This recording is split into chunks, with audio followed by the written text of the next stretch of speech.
Today we're going to be talking about soul groups. I don't want you to take this overly seriously. It's just kind of a fun thing to think about.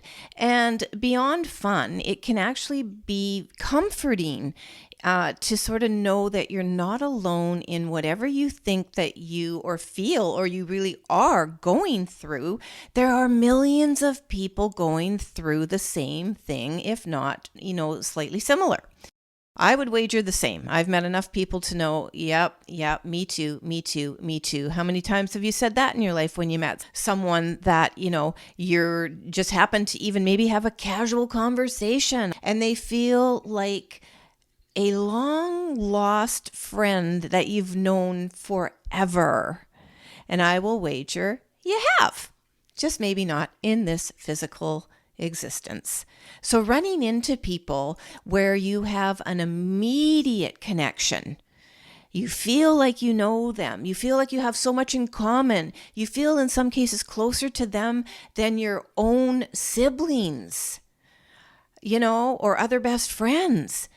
And in some cases, you actually can initiate and nurture and form a bond that remains lifelong. In other instances, it's just really, really a quick one-off and you never really forget the experience.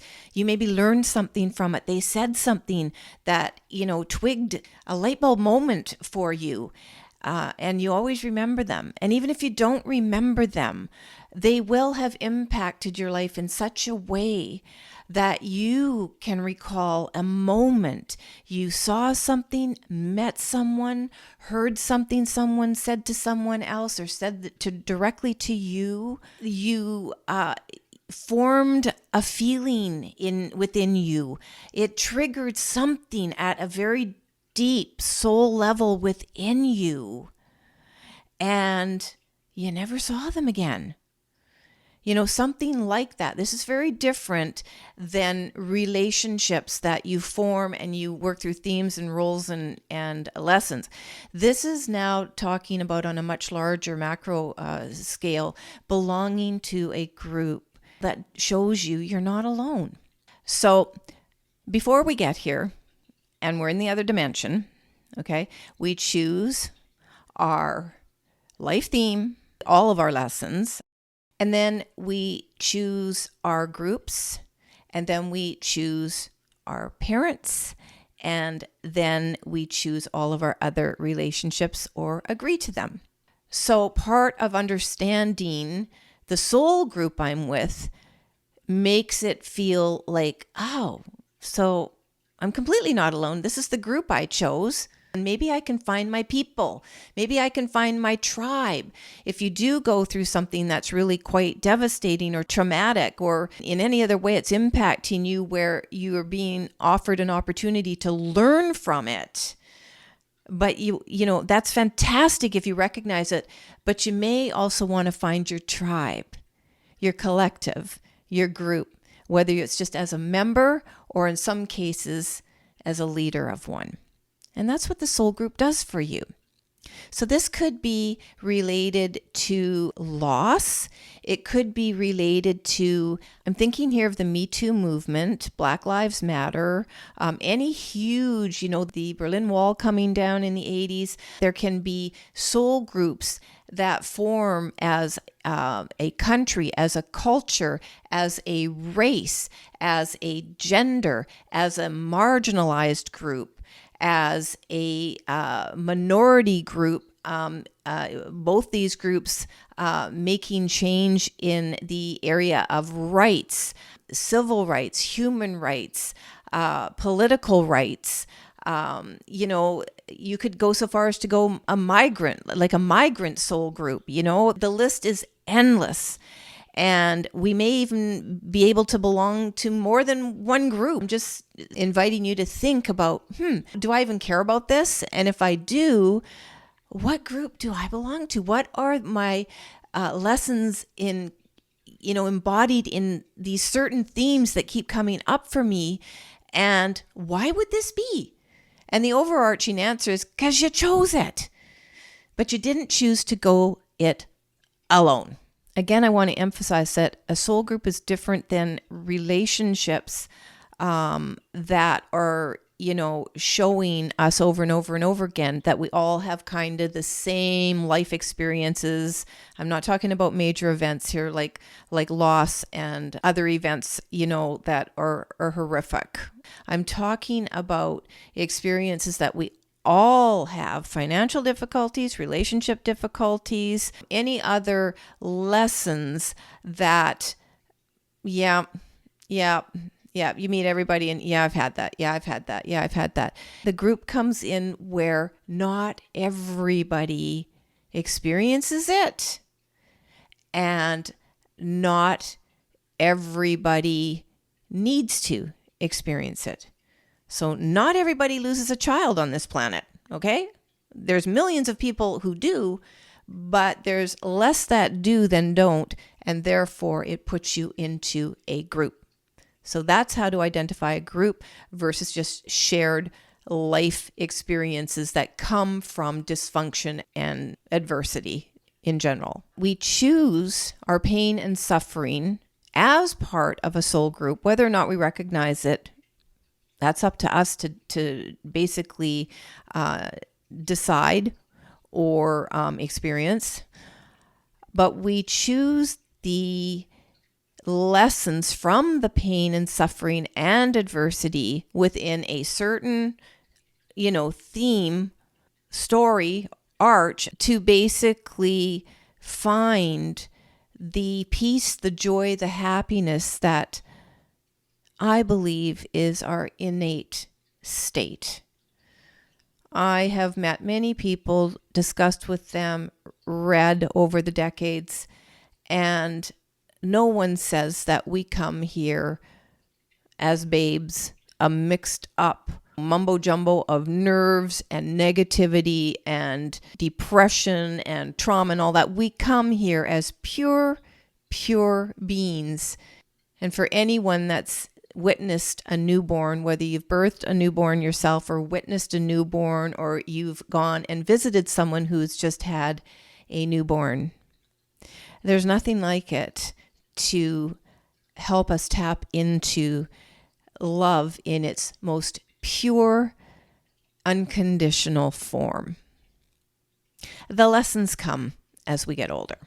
What I will just say as an add-on to that, we could go so far as to entertain the idea that for the babes that suffer, because I can hear people go, yeah, but what about the babies that, go through horrific abuse or, are murdered, or, a lot of things do happen to babies and young children and older children. And I'm recognizing that. That is a topic. It is a very sensitive one, and I'm very careful about sharing my thoughts on that because it's very, very difficult to accept the idea that we have chosen abuse for ourselves and that it's our responsibility for the incarnation. But that is on a whole different level than the physical experience of understanding that it isn't your fault and all of those things that therapy would take a person through.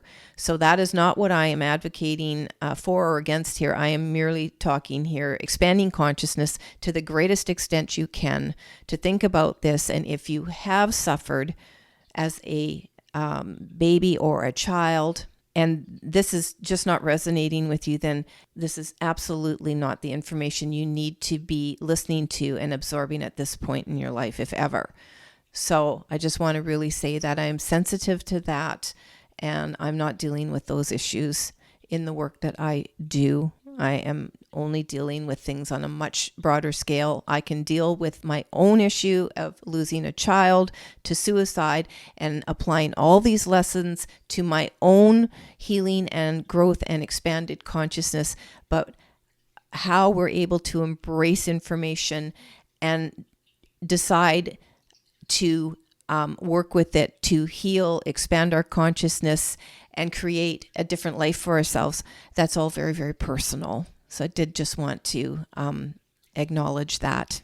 So when we're actually looking to reclaim this purity of love, of joy, of peace, of contentment in our lives, where we feel safe to the best of our ability and to the extent that we can as adults. I believe that the main reason we set ourselves up with these lessons of hardship and pain is to reclaim those feelings and that experience of joy, and I'll just call it purity here, because we've forgotten it. That is the biggest conundrum that I have grappled with in my whole entire life, is why would we forget it all to come here and have to relearn it all?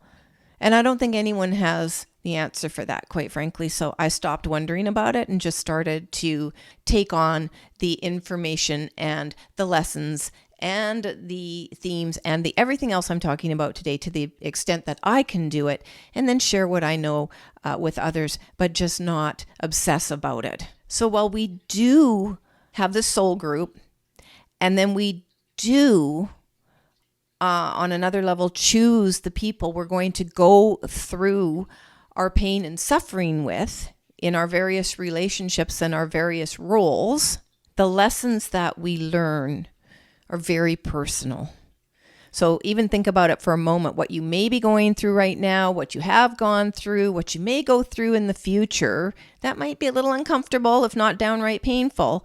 Who you go through that with, and that's why they always say grief is different for everybody, but who you go through that pain or that adversity or that annoyance or that anything with, you will be experiencing it a little bit differently. But as I like to say, grief, which comes from any type of loss or anything that's impacted you that has been painful and you're in sorrow about it, that's grief, right? We don't invent new emotions. We just experience the emotions to a different degree, maybe at varying times with the people that are in our lives going through this experience with us. So why do we do this?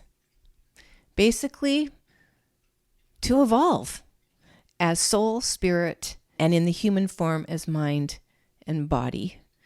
I see no other reason for it. Honestly, I cannot imagine that we're all choosing to come to this planet just to live in a state of stasis or suffering. There are oodles and oodles and oodles of lessons throughout our life. You could probably have a lesson every day.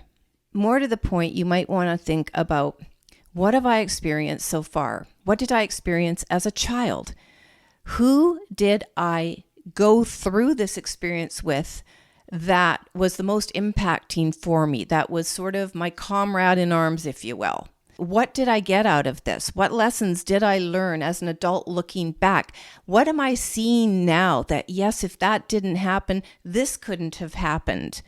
I'm not saying be grateful for it at this moment, if anything has happened to cause you pain at any point in your life, but I am saying, is there any piece of it that you can look at it and go, yes, I learned from that?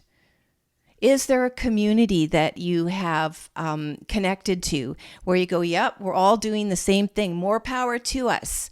Has your experience or experiences, your theme that you're sort of living, has it made impact culturally, politically, globally? And you're part of that? Amazing. If you have any comments, leave them. I have a link to a personal growth journal I'm going to be putting in the description. It is a way to join my community where I'm going to be offering more information. If you want to be part of this community, download the journal. Some of the things in that particular journal might invite you to start thinking about, if not the soul group, certainly your relationships and why you've chosen them and some of the experiences that you're going through. And if you haven't seen the episode on choosing your parents, I'll put a link to that one as well, and see if that can help you make sense of some of the things that may or may not be posing questions for you at this time in your life. Meantime, I want to thank you for watching or listening to this, and see you next time.